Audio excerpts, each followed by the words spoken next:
Yeah, man. So let's go back into it. And while I got you, Alec, I'm gonna come back to you because we're gonna talk about stay in your when your old conference, the Pac-12, and go to the game that everybody wanted to talk about, everybody wanted to see, the Colorado game. They played North Dakota State, got the win, but it was close. We saw a great game by Shador, great game by Travis Hunter.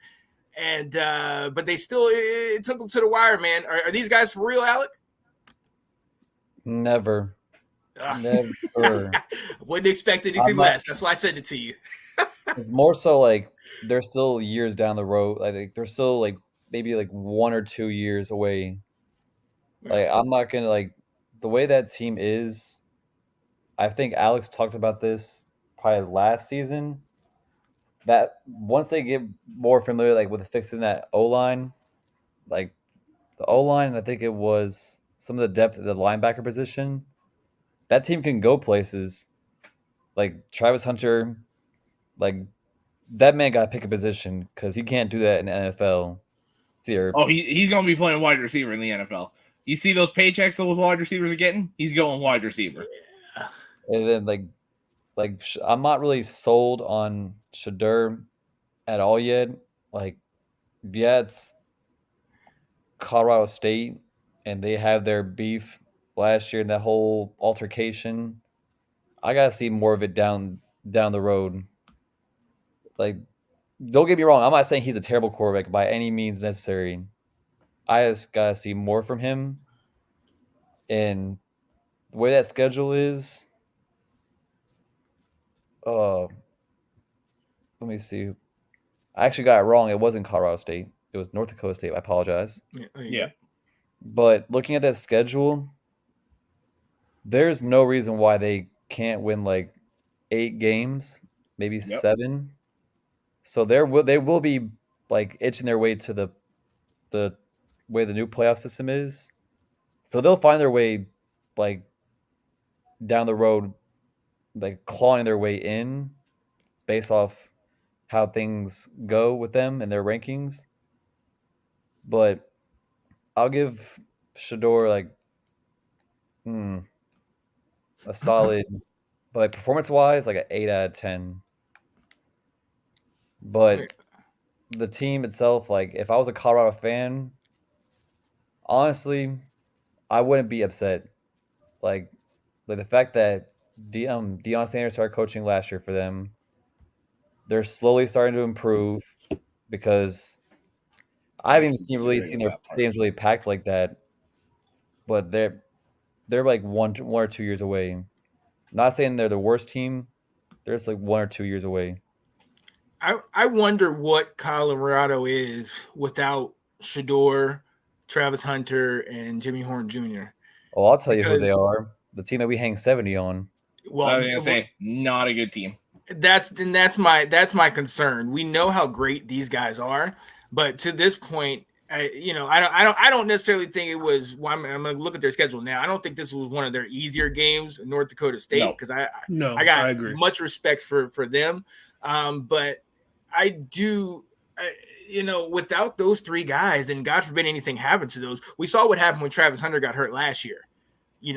So it really makes you wonder: is Deion, how good of a job is he doing out there? He revamped the whole O line. Shador throws for 400, but they still don't have a run game. Yeah, I mean that's fair, but again, like everybody last year, was bragged about. Well, he took over a program that only won one game, True. and then everybody raved about he won 4 games. You have to give a program time. I'm gonna use Maryland as an example. Okay, Mm-hmm. Alex can vouch for me on this one. DJ Durkin was our head coach. The whole thing with Jordan McNair and handling that. The offensive coordinator for the Pittsburgh Steelers took over after the whole he got fired. Matt Canada gets fired. Mike Loxley comes to College Park. What does he do? He changes the culture. He brought Talia with him. He's bringing in guys that are brought into what they're doing. 3-4 years later, he's now been in the ball game 3 times. The same thing with Dion. You have to give it time. That like he came from Jackson State, but within Jackson State, I think like he had to fight for a lot of resources. Here in Colorado, He had to do it all himself, essentially. it's exactly. So it's like you have to give him time. Now, some of those games, in fairness, last year they lost by what, like one possession, so 1 point. Mm-hmm. So I mean, there are things you A lot can of build those, on. yeah. Now, You can build on and it. also in some of those, they had big leads that they gave up. Oh, yes. For certain. But I mean, but to you your look point, I at see it. what you're saying. If they had And Travis Hunter, also- they probably beat USC last year.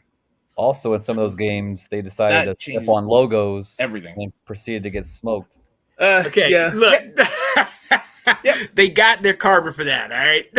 Yeah. But to Nathan's point, they are like with a program to go from one win to wins they had last year. If the only like the vouching point for that is they would have to recruit like I'm not sure what their recruiting is this year. I haven't really followed their offseason recruiting. They're gonna have to find somebody because I know Shador's probably like knowing him, he'll probably next year will probably be his last season. He'll probably be like, you know what, I see all this money. Not this year. No, not this year. Not Next year. not this year. Next year. He's going pro after this year. Well, what's his name made it clear that he's going to pull it. He's going to do what Eli did. He's going to basically control where he wants to go, and I'm not keen on that. But Who said that? Dion said that. Dion said that. Dion said that Shador's gonna pull an Eli if the situation ain't right. That he'll just straight up tell the team, "I'm not going there." Oh, Yeah. man. I feel So- like if I was him, I would wait like maybe next season, after next season, because they're gonna find because if they don't prepare for that, they'll be back in the same hole. As Yeah. See, square but one. he's gonna be a top 10 pick next year. But I don't know what the recruiting is like. I'm not sure. yeah, that's a good point. They're gonna find somebody because once they lose those yeah. two players, they're gonna go back to square one again. They Mhm. can't take 10 steps forward and then 12 steps back.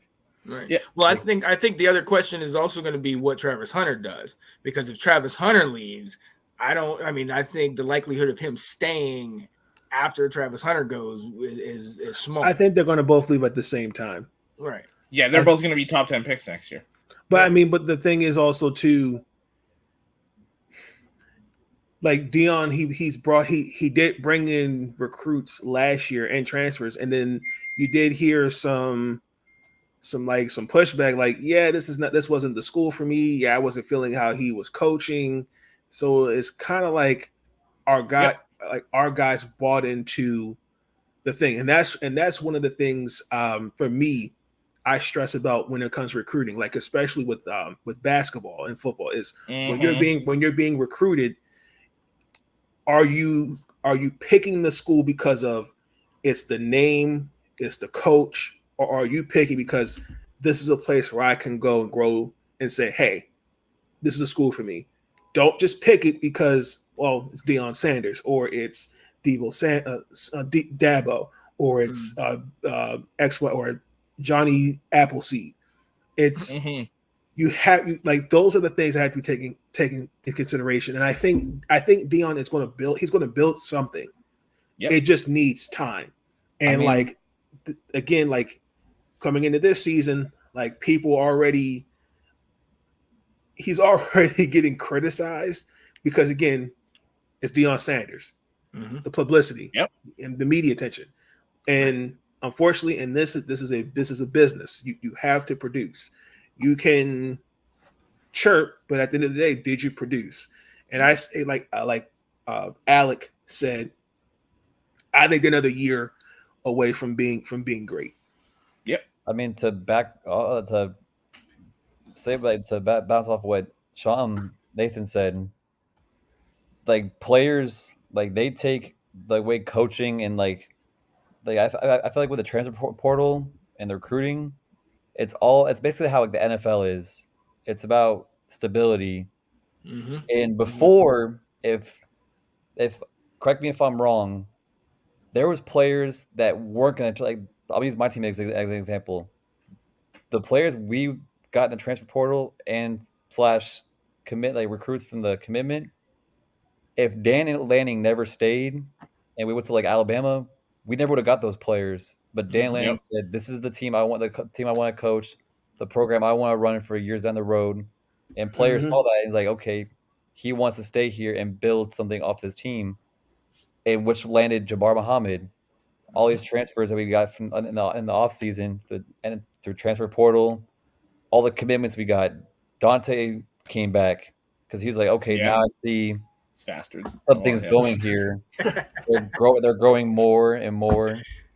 Yeah. It's same thing with Michigan. Like Michigan, with how they're going down the road, like when they lost Harbaugh, some players stayed, some players didn't stay. It's all based on where if they lose a coach, where it's going to go after that.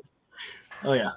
That Nike money don't hurt, like Eric said. I mean, we can't help where Phil Knight went to school at. It's not our fault. He went to school there. We can't control that.